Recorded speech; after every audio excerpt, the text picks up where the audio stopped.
Hi, hello viewers.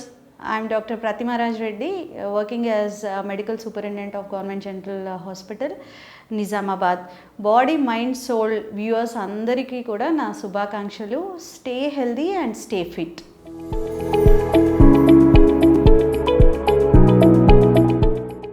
Diarrhoea or అతిసార వ్యాధి, మనం తెలుగులో అనుకున్నట్టు డయేరియా కానీ అతిసార వ్యాధి కానీ అంటాము. ఇది ఎస్పెషల్లీ బ్యాక్టీరియల్ ఉండొచ్చు, వైరల్ ఉండొచ్చు అండ్ ఫంగల్ కూడా ఉండొచ్చు.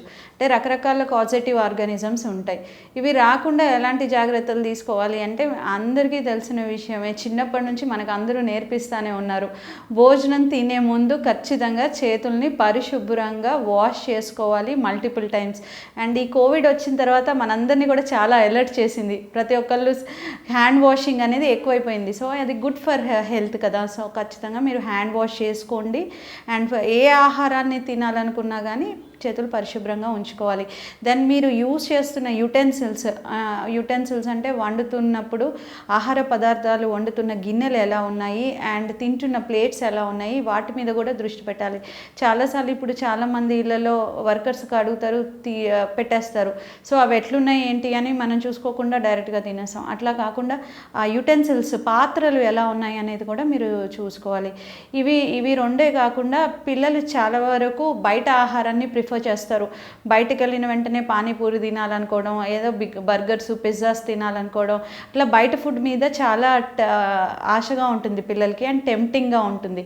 సో పిల్లలు అది కావాలంటారు. సో వాళ్ళకి చెప్పండి, ఈ వర్షాకాలంలో బయట ఫుడ్ వీలైనంతగా అవాయిడ్ చేయడం మంచిది. అండ్ బయట ఫుడ్ తప్పని పరిస్థితిలో మీరు తీసుకోవాల్సి వస్తే ఆ ఫుడ్ మీరు ఆహారం ఏదైతే తీసుకుంటున్నారో అది తాజాగా ఉందా లేదా అని మీరు దాని మీద ఒకసారి ఒక లుక్ వేసేయండి. అండ్ తాజాగా ఉన్న ఆహారాన్ని తీసుకోండి, వేడిగా ఉన్న పదార్థాలు తీసుకోండి. అండ్ ఇంకొకటి మీరు పిల్లలకి నేర్పించాల్సింది, వాళ్ళు వాష్రూమ్కి వెళ్ళి వచ్చినా లేకపోతే బయట ఆడుకొని వచ్చినా అప్పుడు కూడా చేతులు సబ్బుతో కడుక్కోవాల్సిన అవసరం ఎంతైనా ఉంది. అండ్ ఇవే కాకుండా తల్లిదండ్రులుగా మన పాత్ర ఏంటి అంటే మనం ఉపయోగించే కూరగాయలు ఏవైతే ఉన్నాయో అవన్నిటినీ కూడా మనం చాలా క్లీన్గా కడుక్కోవాల్సిన అవసరం ఉంది. రన్నింగ్ వాటర్ కింద పెట్టి కడిగిన తర్వాత శుభ్రంగా కడిగి శుభ్రమైన బట్టతో తుడిచిన తర్వాత దెన్ వాటిని కోసి ఆహారం వండినట్టయితే బాగుంటుంది. అండ్ అందరికీ తెలిసిందే, ఈ మధ్య ఫ్రిడ్జ్లో వచ్చిన తర్వాత అందరూ ఫుడ్ ఐటమ్స్ ఫ్రిడ్జ్లో పెట్టేసుకునేది, మళ్ళీ వేడి చేసుకునేది, మళ్ళీ ఈరోజు వండింది రేపు వండింది ఎల్లుండి. ఇంకా కొంతమంది అయితే ఇంకా ఫారెన్ కల్చర్ మొత్తం వచ్చేసింది. 1 వీక్కి సంబంధించి మొత్తం వండేసుకొని ఫ్రిడ్జ్లో పెట్టేసుకొని తినేస్తూ ఉన్నారు. సో అది మంచి పద్ధతి అస్సలే కాదు. అది చలికాలంలో అంటే చలి ప్రదేశాల్లో ఉన్న కంట్రీస్లో అంటే అటువంటి ప్రాక్టీసెస్ సూట్ అవుతాయి. కానీ మనది హాట్ కంట్రీ, మన కంట్రీలో బయట ఫుడ్ పెడితే సాయంత్రానికల్లా పాడైపోద్ది, ఈవెన్ ఫ్రిడ్జ్లో పెడితే నెక్స్ట్ డే కల్లా పాడైపోద్ది ఈ టెంపరేచర్ మెయింటెనెన్స్ వేరియేషన్స్ వల్ల.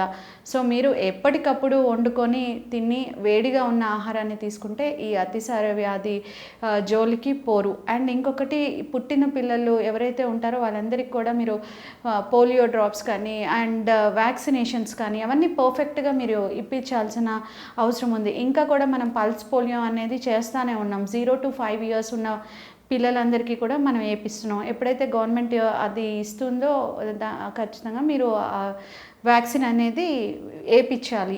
అండ్ ఎప్పుడు కూడా చిన్నపిల్లల్లో అతిసార వ్యాధి వచ్చినప్పుడు వాళ్ళ బాడీ సర్ఫేస్ ఏరియా చాలా తక్కువగా ఉంటుంది. అండ్ ఫ్లూయిడ్స్ ఎక్కువ, బయట వామిటింగ్స్ కానీ మోషన్స్ కానీ ఎక్కువ అయిపోయినప్పుడు తొందరగా డీహైడ్రేట్ అయిపోతారు. అండ్ వాళ్ళ బీపీ కూడా తక్కువగా ఉంటుంది కాబట్టి ఫాస్ట్గా వాళ్ళు హైపోటెన్షన్ అంటే లో బీపీలోకి వెళ్ళిపోయి ఇతరత్ర ఫిట్స్ రావడం, అటువంటి ప్రమాదాలు కూడా జరుగుతాయి. సో మీరు దాని మీద కాన్సన్ట్రేట్ చేసి ఫ్లూయిడ్ లాస్ ఎక్కువ అయ్యే వరకు మీరు చూసుకోవద్దు. మరి మీ పిల్లల్ని మీరు ఫ్లూయిడ్ లాస్ ఎట్లా అవుతుంది మీరు ఎలా తెలుసుకోవచ్చు అంటే ఒక చిన్న సింపుల్ సైన్స్ కూడా ఉంటాయి. అవి డాక్టర్లే చూడాల్సిన అవసరం లేదు. మీరు కూడా ఇంట్లో ఉన్న పెద్దలుగా మీరు కూడా గమనించవచ్చు. లిప్స్ కనుక ఎండిపోతున్నట్టయితే, పెదాలు ఎండిపోతున్నా, టంగ్ నాలుక ఎండిపోతున్నా, మీరు స్కిన్ ఇలా లాగి చూసినప్పుడు దాని ఇలాస్టిసిటీ కనుక కోల్పోయినట్టుగా ఉండి మీరు వెంటనే రాకుండా చాలా మెల్లిగా తన ఒరిజినల్ పొజిషన్లోకి స్కిన్ వెళ్ళిపోతున్నట్టయితే ఐస్ సంకెన్గా ఉన్నట్టయితే, అంటే ఐస్ చుట్టూ లోపల గుంటలు పోయినట్టు, కళ్ళు లోతుగా అయిపోయినట్టు ఉన్నట్టయితే, ఇవన్నీ కూడా మీ బాబు ఆర్ మీ పాప డీహైడ్రేట్ అయిపోతున్నట్టు తెలుస్తుంది. సో ఇమ్మీడియట్గా మీరేం చేయాలంటే యూనివర్సల్గా WHO ఓరల్ రీహైడ్రేషన్ సొల్యూషన్ అనేది అందరికీ ఇచ్చింది. ఒక లీటర్ వాటర్లో మీరు ఒక టేబుల్ స్పూన్ ఉప్పు అండ్ షుగర్ వీటిని కనుక మిక్స్ చేసుకొని మీరు ఆ ద్రావకాన్ని రెడీ చేసుకొని ఇమ్మీడియట్గా బేబీకి తాగిపించినట్టయితే మీరు సివియర్ డీహైడ్రేషన్ నుంచి మీ బేబీని ప్రొటెక్ట్ చేసిన వాళ్ళు అవుతారు. అండ్ ఇప్పటివరకు చాలా వరకు మీరు చూస్తున్నట్టయితే ఓరల్ రీహైడ్రేషన్ సొల్యూషన్స్ మేడ్వి కూడా బయట దొరుకుతున్నాయి. మీరు ఒక్కటైనా మీరు ఫ్రిడ్జ్లో దాని హాఫ్ లైఫ్ అంటే దాని వర్కింగ్ కెపాసిటీ మినిమం 6 months నుంచి 1 year వరకు ఉంటుంది ఆ ఓరల్ రీహైడ్రేషన్ సొల్యూషన్. సో మనం అందరం ఫ్రిడ్జ్లో కోక్స్, స్ప్రైట్స్, ఫ్రూటీస్ అన్నీ పెట్టుకుంటాం. వాటితో పాటు ఒక ORS ప్యాకెట్ కూడా పెట్టుకోండి. అది ఒక సలహా నాది. మీరు ఆ ORS ప్యాకెట్ పెట్టుకున్నప్పుడు పిల్లలకి ఏదన్నా ఇమ్మీడియట్గా ఇట్లాంటివి వచ్చినప్పుడు ఆ ద్రావకాన్ని మీరు తయారు చేసుకోకపోయినా ఇమ్మీడియట్గా తాగిచ్చచ్చు. అండ్ ఒక పేరెంట్స్ అందరిలో కూడా ఒక డౌట్ ఉంటుంది ఏంటంటే, వామిటింగ్ చేస్తున్నాడు కదా, మళ్ళీ ఎక్కువ ఫ్లూయిడ్స్ ఇస్తే ఇంకా వామిట్ చేస్తాడు కదా అని. కానీ వామిటింగ్ చేసినా, మోషన్కి వెళ్ళినా కానీ ఖచ్చితంగా ఈ ORS పౌడర్తో చేసిన వాటర్ కానీ ఆల్రెడీ ప్రిపేర్డ్ ORS సొల్యూషన్ కానీ ఇవ్వండి. ఎందుకంటే మీరు కొంచెం 4 చెంచాలు ఇచ్చినా, ఒక 2 చెంచాలు వామిటింగ్ అయిపోయినా కానీ ఇంకా 2 చెంచాలు బేబీకి సపోర్టివ్గా ఉంటుంది. సో మీరు ORS లిక్విడ్ అనేది ఇవ్వండి. డాక్టర్ దగ్గర కూడా తీసుకెళ్ళండి. ఇంకా అవసరమైతే యాంటీబయాటిక్ కవరేజ్ లేకపోతే IV ఫ్లూయిడ్ కవరేజ్ ఇంకా డాక్టర్స్ చూసుకుంటారు. అండ్ బయటకు వచ్చిన తర్వాత కూడా బేబీని జాగ్రత్తగా చూసుకోండి. చిన్నపిల్లల్లో అతిసార వ్యాధి అనేది very common and very treatable.